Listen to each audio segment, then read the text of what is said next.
Muy buenos días, tardes, noches, madrugadas, mis queridas y hermosas bellas criaturas del Señor. Me presento, mi nombre es Milton Esti García Poncio y el día de hoy les daré a conocer la introducción a esta pequeña serie titulada El Rincón del Aprendizaje. Ahora, comencemos con lo que siguiente. Esta pequeña serie va dedicada al curso de Ciencia 3.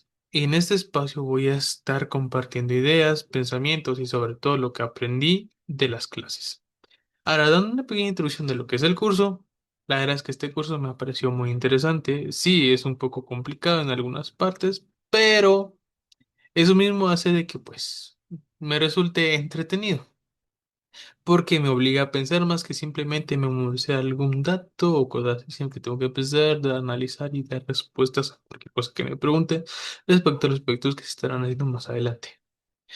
Y bueno, principalmente voy a hablar de lo que se está viendo en clases, también más adelante hablaré de algunas lecturas de libros, entre otras cosas que ya se irán aclarando más adelante. Y bueno, los temas principales de esta semana serán los siguientes: los instrumentos de investigación, la operacionalización de variables. Me cuesta pronunciarla, así que nomás pido un poco de paciencia, dado que bueno, una palabra algo complicada de decir así de manera tan fluida. Y por último, pero no menos importante, lo que significa medir en las ciencias sociales. Así es de que sin más preámbulo, comencemos.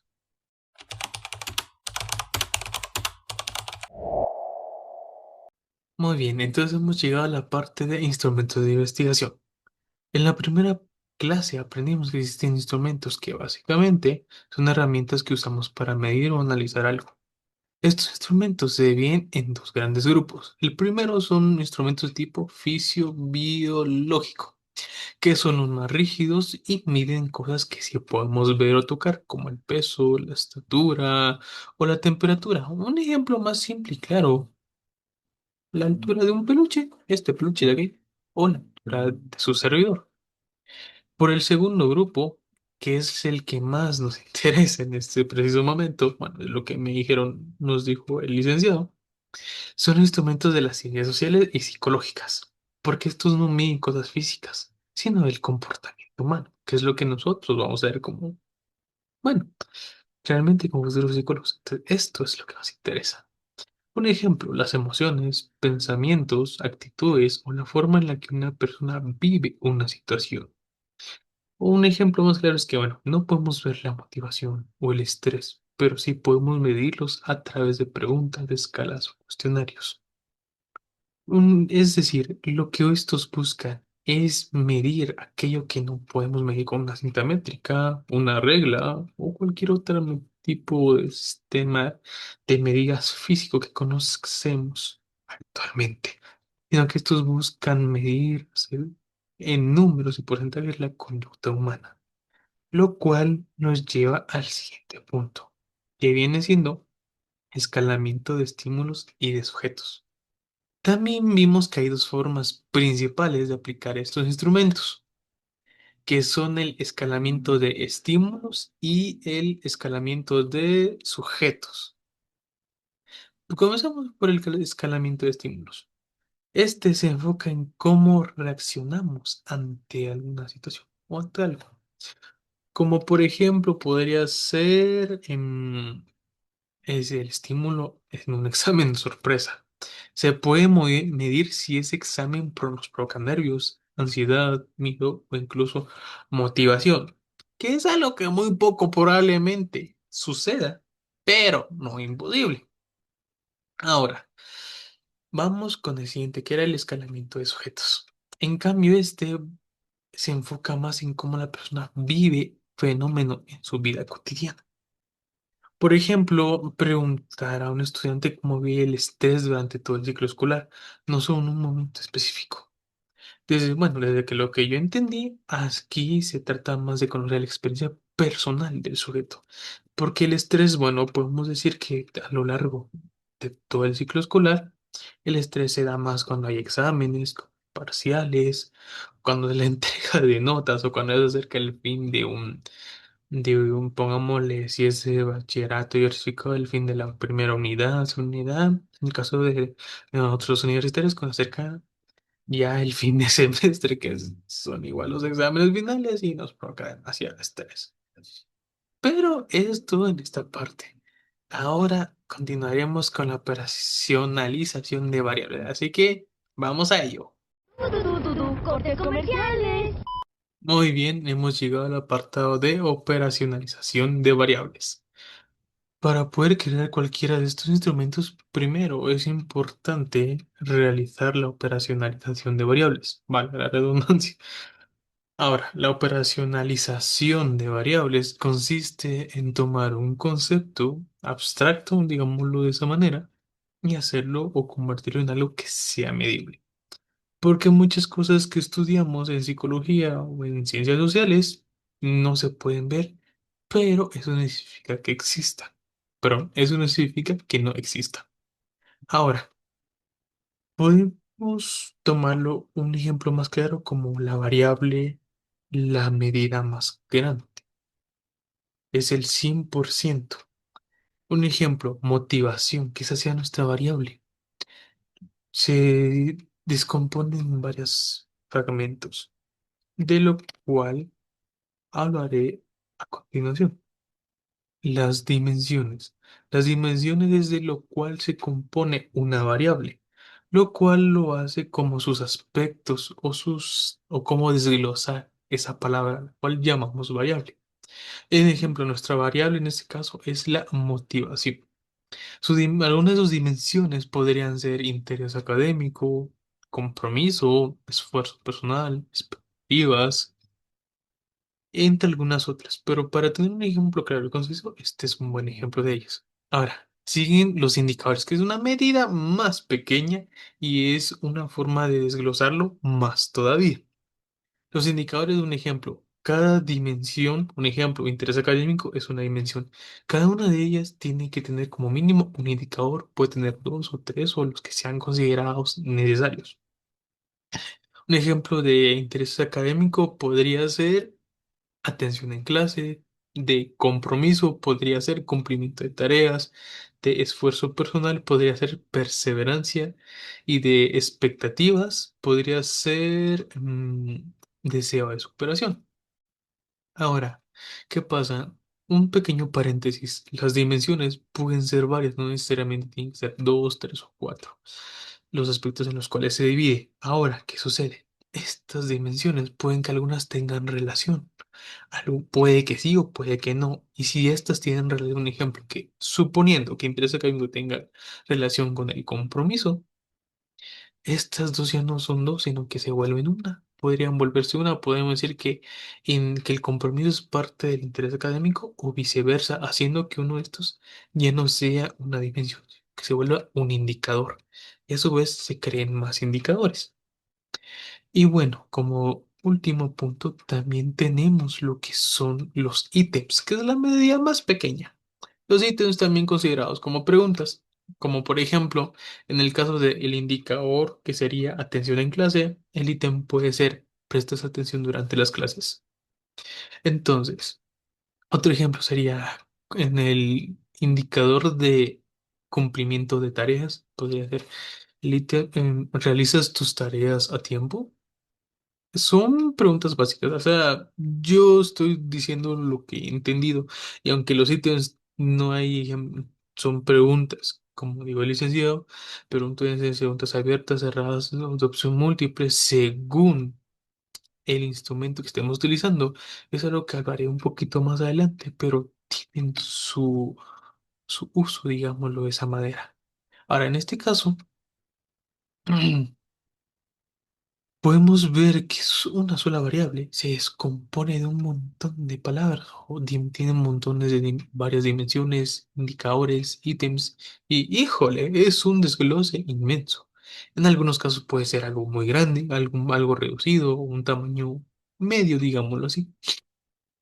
Algo importante que, bueno, recordando ahorita, algo importante que se mencionó en la clase es de que mínimo debe haber una pregunta por indicador, aunque pueden ser más. ¿Eso qué significa? Que las posibilidades pueden ser mucho más grandes. Y con eso vamos al siguiente punto. Así que vamos allá.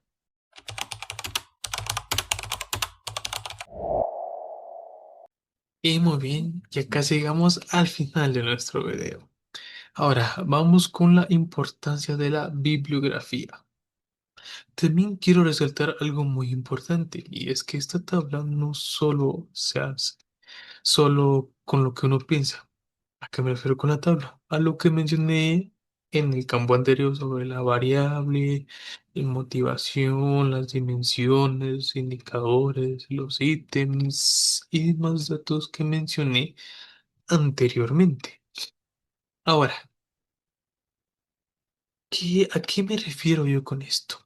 Es de que es necesario realizar búsquedas bibliográficas, porque gracias a eso se pueden corregir o mejorar las dimensiones e indicadores. Un ejemplo más claro y más preciso de lo que yo estoy hablando. Suponiendo de que, bueno,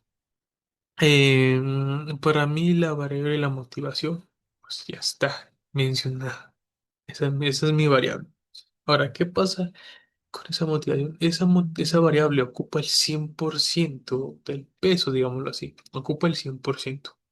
Ese 100% lo tengo que dividir entre las dimensiones.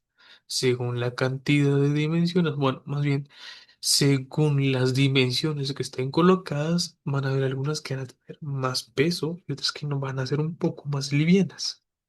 Y eso no va a ser solamente a criterio mío, no es así, sino que yo tengo que buscar algunos otros experimentos, indagar la importancia de la bibliografía, porque bueno, no simplemente se trata de que yo diga, bueno, en la motivación es mi variable y yo pongo como dimensión más importante el compromiso. Y a esa le pongo el 75% y a las demás les divido lo que resta. No es así. Yo puedo tener ese criterio de que el compromiso es lo más importante, obtiene un peso mayor. ¿Está bien? Yo me pongo a investigar sobre qué dijeron, si habían otros estudios basados en mi variable, basados en un tema, digámoslo de esa manera, y ver si hablan de que el compromiso tiene bastante peso. Si es así, entonces yo ya puedo continuar en darle ese peso a mi tabla. O sea, a mi tabla, variable, dimensión, indicadores, ítems. Variable 100%, dimensión, compromiso, un 25-30%, algo así que es el mayor peso que pueda tener. Pero si no es así, un ejemplo que yo investigando, leyendo los estudios, leyendo desde el inicio, la introducción y demás, me di cuenta en que en varios estudios mencionan de que lo más importante no es el compromiso, sino que es el esfuerzo personal. Entonces ahí ya va. Yo tenía cierto conocimiento o un conocimiento limitado diciendo que el compromiso era lo más importante. Lo que pasa es que no es así. Entonces, yo voy al esfuerzo personal. O sea, varios estudios mencionan y concuerdan en que el esfuerzo personal es realmente lo más importante en ese estudio. Es decir, a lo que yo le voy a dar más peso. No porque eso tiene más peso, yo voy a decir, ah, bueno, todos los demás los dejo de lado y no me interesa. No. O sea, los voy a seguir investigando por igual. Pero habrán algunos que van a ocupar un poco más de peso en el estudio, la investigación y el experimento que estoy realizando. Porque si yo en algún momento digo, bueno, a mí no me va a importar lo que digan los otros estudios, yo voy a seguir con el compromiso, que es la dimensión que para mí tiene más peso. Si yo hago eso, pues obviamente, o bueno, según lo que yo comprendí, si yo hago eso, voy a estar limitando mi experimento, mi estudio, de que es tener el campo abierto con las opciones, posibilidades que estoy buscando para llegar a un resultado concreto y firme, a solo reducir mi vista. Es como que solo estuviéramos viendo un punto fijo, como yo miro ahorita para la cámara. Estuviéramos viendo solo un punto fijo y nos viéramos alrededor. A eso se refiere. Ahora, por supuesto, son cosas que van a suceder. Son cosas que nosotros tenemos que informarnos bien. ¿Y cómo nos informamos? Pues investigando claramente está. Entonces, por esa razón es de que la bibliografía es sumamente importante, al menos para saber cuánto valor, cuáles realmente son las dimensiones, porque supongamos que realmente nuestras dimensiones, dice, en algún estudio encontramos que las dimensiones que colocamos tienen relación, que las dimensiones, por ejemplo, si teníamos 12 dimensiones, vemos que varias pueden estar una junto con la otra. Hace que de esas 12 bajemos simplemente a 7 por estar leyendo y por haber tomado en cuenta la importancia de la bibliografía. Y bueno, eso es todo en el apartado de la bibliografía. Ahora, ujú, perdón, vamos con lo que es medir. La definición del concepto de medir. ¿Qué es medir? Otra cosa que vimos en clase, obviamente, en las ciencias físicas o naturales, medir es asignar números o símbolos a cosas concretas, cosas físicas. Pero en ciencias sociales, medir es vincular conceptos abstractos con indicadores empíricos. Un ejemplo, la motivación no se ve, pero se puede medir a través de preguntas sobre interés, esfuerzo, compromiso. A eso nos referimos con medir, por si es que en algún momento no quedó claro. ¿Por qué?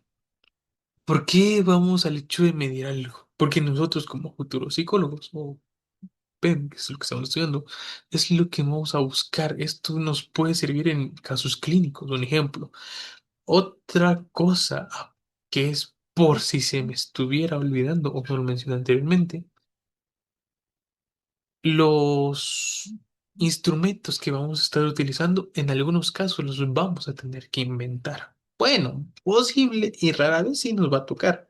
O si no, podemos buscar, investigar y encontrar que en algunos otros estudios tengan instrumentos que nos puedan servir a nosotros. Eso precisamente es otra motivo, otra razón de la importancia de la bibliografía.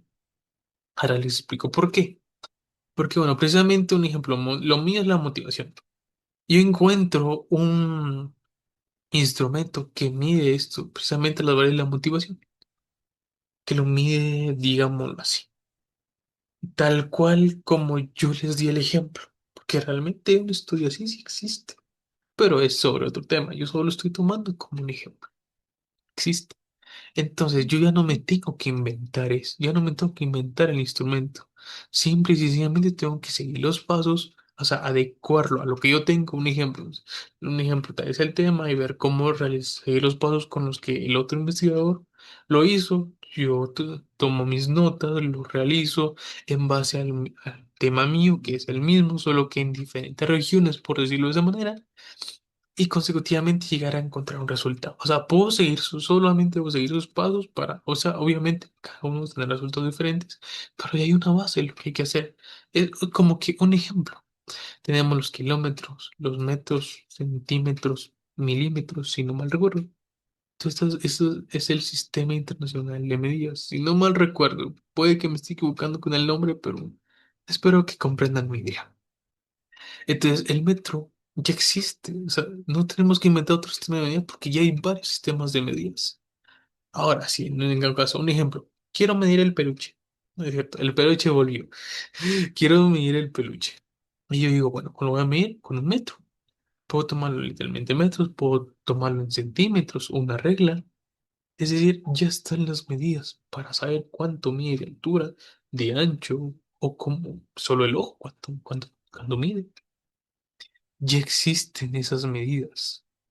No tengo que inventarme que un ejemplo, me tenga que inventar un nombre, y se me va la palabra,